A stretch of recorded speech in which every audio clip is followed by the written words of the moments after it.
game feel like, and how long are you going to remember that one? Tomorrow will be a good, tomorrow will be a good day. We're off tomorrow, because we played on Tuesday. So we'll get to watch it and see the good things. And, I was excited about the guys. To show that resiliency says a lot about their character. Have you ever had a game quite like that? I don't remember. I've been coaching for a long time, so I've been down before and won, and I've been on the other end sometimes with big leads and lost them. So, the key to that is when you see those games, you want to stay poised, make an adjustment if you need to, and make sure everybody stays together, and that's what we did. Coach, when you talk about staying poised, wasn't that the key? You stayed even keeled. A few times you showed some emotion, but I think didn't that transfer down to your players when you're down by 20? You stayed. Maybe Sam and Braxton can talk about this, but you stayed positive and you stayed really poised. I thought that may have been the play of the game.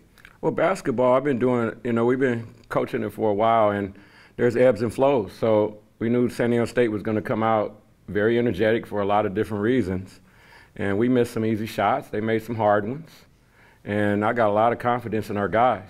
We're playing without our point guard tonight, Noah, but we got a lot of confidence that everybody's out there, and so there's no need to panic if you got a lot of confidence in your guys. Great point. Sam, Braxton, what was that like for you? I mean, the shot clocks are turning off. You don't have Noah. DT fouls out for the first time ever. All kinds of trash talk, a lot of whistles, a lot of physicality.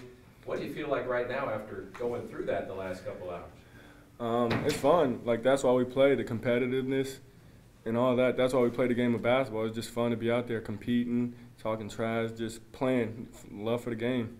It's fun. Yeah, absolutely. Like what Braxton said, we come in here every day and we work hard and we bust our butts in practice, and this is the fun part. This is what we work so hard for. So just to come out here and have an energetic crowd and energetic bench and just be able to feel that energy from the other team and from our team is just a great feeling to have. What do you guys think was the difference from the first half to the second half? What changed? I don't think much changed. We were consistent. We knew that they were going to come out here with a lot of energy, and they were hitting a lot of shots in the first half, and a lot of our shots that we normally hit, we weren't going in the basket. So we were just trying to be consistent, and we didn't really make as many tweaks. We just were consistent in what the game plan was. And Braxton, with Noah out and DT in and out, you ended up playing like a point guard, like a distributor a lot. In fact, Sam was the beneficiary of some of those assists. You had 5 assists tonight to go at 20 points and 8 rebounds.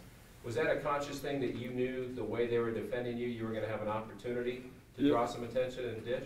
Yeah, well, the last couple of games, and I've been watching film a little bit, and I noticed how they've been guarding me, and it's been a lot. They've been packing the paint. And our scouting reports on defense, we know they've been packing the paint, so I've been trying to work on driving, kicking, and just looking to make plays for others, trying to be a playmaker, a better playmaker. Got Mike, Julia, Steven. Guys, how does the non-shot clock affect you when you're out there playing? You're coming over the PA like that. Well, I told them just listen to me, because you don't want to have to start trying to listen to the people there. And I was loud. They're in front of me, so that helps. They were in front of me, so we had a play call, to try to run a little clock late in the game. When it got back to Braxton's hand, and I just yelled, go, so now we can run up and set a high ball screen or slip it and then get an attack to the rim to kick out because, I don't want him to have to worry about all the other stuff that was going on. Can you guys talk about the mentality that you had coming into that where a couple times in that first half you're down by 20 and you came out, lights out in that second half? It was just, I don't know, it was the same vibe. Everybody had the same feeling. We all knew we were going to be okay. We all just had a composed feeling like they're coming out making shots. We're going to be fine. We're going to come out and play our basketball in the second half. We're going to come back. We're going to get some stops. And we're going to be back into this game. We knew we were going to be fine from the beginning. We just had to play our game. Sam, with Noah Blackwell out, just what was your role this game and what did you prepare differently, heading into this game? My role doesn't change between games depending on who's playing and who's not.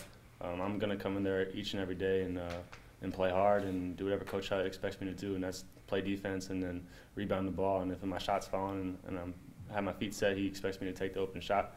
So that's really what my role has been this year. And having Noah Blackwell out is is hard for us because we know how much he contributes to our team. But we had a lot of contributions from other players, and everyone really stepped up to the plate.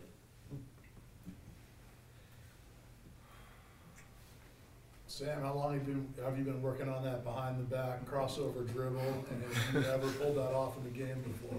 I don't think I ever had the opportunity to pull it off in the game, but it was just a basketball play, and my teammates had confidence in me and to push the ball in transition, and Coach Hutt believes in me in transition. So once I got the steal, he's like, go. I heard Coach Hutt yelling, go, so I just went for it. And then Braxton, I mean, you know that this game has a little extra importance to Coach. I mean, pretty obvious why. He may not want to talk about it. But as players, do you know that? And is there any feeling in the team that you kind of, of course you're winning it for yourselves and you're winning it because you want the best record possible, but is there a little extra incentive to win it for him, just knowing what this game means to him? Every game we play is a huge game. Every single play. And like next game we play, that's probably going to be the biggest game of the year. And the next game we play after that, that's going to be bigger. So every game we play is the biggest game of the year. So like this, today was the biggest game of the year. So I'm happy to get the win. Any other questions? Jackson? Coach, with no outs, some foul trouble, can you talk about Greer and any other players you felt really stepped up in this matchup? Yeah, we had to play a couple lineups that we hadn't played much before. And with a short turnaround, there wasn't much you can do to work on it. So we did have a Greer and Sam in at times together, which you haven't seen. Usually they alternate time, but they stepped up, and then all of a sudden DT falls out and New has to play point guard and Braxton has to help him. So those things, we worked on it a little bit. It's not something that we planned on. We didn't think we would, you think you're gonna have Noah and DT there and then you can pressure and everything fits in, everybody knows where they're going if you're making the plays, but that's what basketball's about. You gotta try to keep it simple then, adjust, look at the personnel that you have on the floor, and we had enough. The guys really came through and played with confidence and fought. You had a new face on your bench today, Jordan. Can you tell us about that addition and what this kind of introduction would be for him in the Save Mart Center for this game? Yeah, Jordan's great. So he's transferred from Oregon State, so he started school, so he won't play till next year, but we're excited to have him. He's awesome. Steven? Coach, how'd you feel about Coach Taylor in the last couple minutes there? I mean, Deshaun looked like he was doing as much coaching as any of you guys in the suits. Yeah, he's definitely involved in the game, right? And he wanted his team to win. He's a big-time team guy. So I wish we wouldn't have got a couple of those fouls. That would have been better. I talk to the guys about that all the time when they talk a little too much. I said, hey, you got to talk to each other.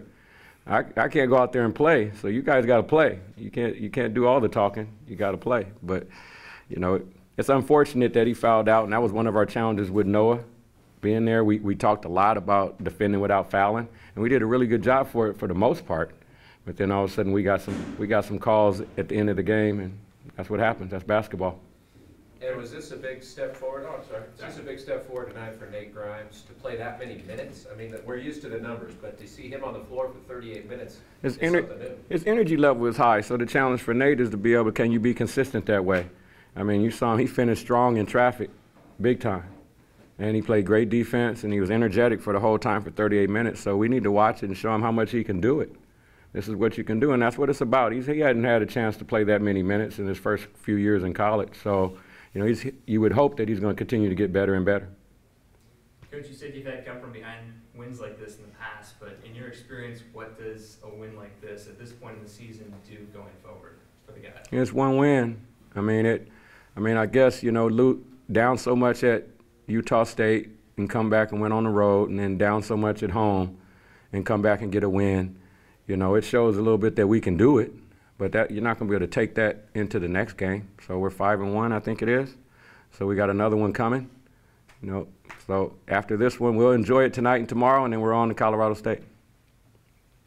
Thanks, everybody. Thank you.